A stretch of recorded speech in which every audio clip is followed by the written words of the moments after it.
कमी चालत असलेल्या गॅसची फ्लेम घरच्या घरी ठीक करा, फक्त 5 मिनिटात.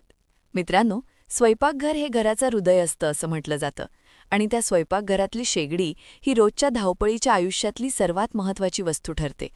सकाळची घाई, दुपारची लगबग आणि संध्याकाळचा थकवा या सगळ्यात शेगडी नीट काम करत नसेल तर मनाचा ताण आणखी वाढतो. विशेषतः कामाच्या ऐन गडबडीत शेगडीच्या एखाद्या बर्नरची फ्लेम अचानक कमी झाली तर जणू सगळंच कोलमडून पडल्यासारखं वाटतं. भाजी नीट शिजत नाही, दूध उकळायला वेळ लागतो, डाळ शिजेपर्यंत वैताग येतो आणि बाकीची कामंही या एका कारणामुळे खोळंबून जातात. अशावेळी शेगडी रिपेअर करणाऱ्या माणसाला फोन लावायचा, त्याची वाट पाहायची, तो येईपर्यंत वेळ घालवायचा आणि मग त्यासाठी पैसे मोजायचे, हा सगळा प्रकार डोक्याला ताप देणारा ठरतो. खरं तर अनेक वेळा बर्नरची फ्लेम कमी होण्यामागचं कारण फारसं मोठं नसतं. थोडीशी काळजी, थोडं निरीक्षण आणि घरात असलेल्या साध्या गोष्टींचा वापर केला तर आपण स्वतःच ही समस्या सोडवू शकतो. मात्र त्याआधी सुरक्षितता ही सगळ्यात महत्त्वाची गोष्ट आहे. शेगडीशी संबंधित कोणतंही काम करताना घाई करू नये आणि सर्वप्रथम गॅस सिलेंडरचा रेग्युलेटर पूर्णपणे बंद करावा. गॅसचं कनेक्शन डिस्कनेक्ट करून गॅस पाईप बाजूला ठेवावा. घरात गॅसचा वास येत असेल तर आधी तो पूर्णपणे जाऊ द्यावा आणि नंतरच पुढची पावलं उचलावीत. ही खबरदारी घेतली तर पुढचं काम निर्धास्तपणे करता येतं. बऱ्याचदा बर्नरची फ्लेम कमी होण्याचं मुख्य कारण म्हणजे बर्नरच्या छोट्या छिद्रांमध्ये अन्नाचे कण, तेलाची साठवण किंवा धूळ अडकलेली असते. रोज स्वयंपाक करताना उडणारे तेल, उसळणारी भाजी किंवा सांडलेली डाळ हळूहळू या छिद्रांमध्ये जमा होते आणि गॅसचा प्रवाह अडथळला जातो. यामुळे फ्लेम नीट जळत नाही किंवा खूपच कमी दिसते. अशावेळी सर्वात आधी बर्नर शेगडीवरून अलगद काढून घ्यावा. नंतर एका भांड्यात गरम पाणी घेऊन त्यात थोडा बेकिंग सोडा मिसळावा. या पाण्यात बर्नर काही वेळ बुडवून ठेवला तर चिकटलेली घाण सैल होते. त्यानंतर टूथपिक किंवा सुईसारख्या पातळ वस्तूने प्रत्येक छिद्र हळूच स्वच्छ करावं.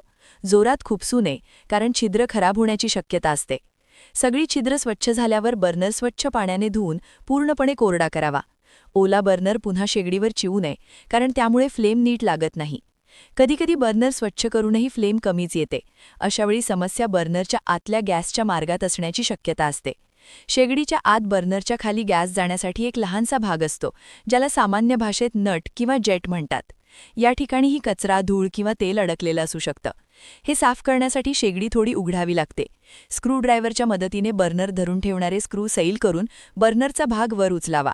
त्याखाली दिसणारा लहानसा गॅसचा मार्ग लक्षात घ्यावा. हा भाग फार नाजूक असतो, त्यामुळे अतिशय काळजीपूर्वक सुईने किंवा पातळ पिनने त्यात अडकलेला कचरा काढावा.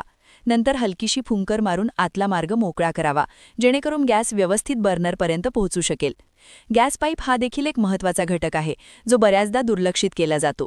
गॅस पाईप खूप जुना असेल, वाकलेला असेल किंवा आतून खराब झाला असेल तर गॅसचा प्रवाह कमी होतो. त्यामुळे बर्नरची फ्लेम अपेक्षेप्रमाणे जळत नाही. साधारणपणे 3 ते 6 महिन्यांतून एकदा गॅस पाईप तपासणं गरजेचं असतं. पाईपवर कुठे भेग, फुगवटा किंवा घट्टपणा कमी झालेला दिसत असेल तर तो पाईप बदलणंच योग्य ठरतं. खराब पाईपमुळे केवळ फ्लेम कमी होत नाही, तर गॅस गळतीचा धोका देखील निर्माण होऊ शकतो. या सगळ्या गोष्टी तपासल्यानंतर आणि स्वच्छता करूनही जर फ्लेम अजूनही कमी येत असेल तर शेगडीच्या आतल्या इतर भागांमध्ये समस्या असण्याची शक्यता असते. अशावेळी संपूर्ण शेगडी उघडून स्वच्छ करणं आवश्यक ठरू शकते. मात्र हे करताना जर तुम्हाला आत्मविश्वास वाटत नसेल तर स्वतःहून जास्त खोलात जाण्यापेक्षा तिथेच थांबणं शहाणपणाचं ठरतं. कारण कधीकधी छोटीशी चूकही मोठ्या अपघाताचं कारण ठरू शकते. घरच्या घरी केलेल्या या साध्या उपायांनी बहुतांश वेळा बर्नरची फ्लेम पुन्हा नव्यासारखी मोठी आणि समसमान होते. यामुळे तुमचा वेळ वाचतो, पैसे वाचतात आणि सर्वात महत्त्वाचं म्हणजे कामाच्या गडबडीत होणारा वैताग टळतो. शेगडी ही रोज वापरातली वस्तू असल्यामुळे तिची वेळोवेळी स्वच्छता आणि थोडीशी काळजी घेतली तर ती दीर्घकाळ कोणत्याही अडचणीशिवाय उत्तम प्रकारे काम करत राहते. आणि तरीही सगळे प्रयत्न करूनही समस्या सुटत नसेल तर शेगडी रिपेअर करणाऱ्याला बोलावणं हेच सुरक्षित आणि योग्य ठरतं.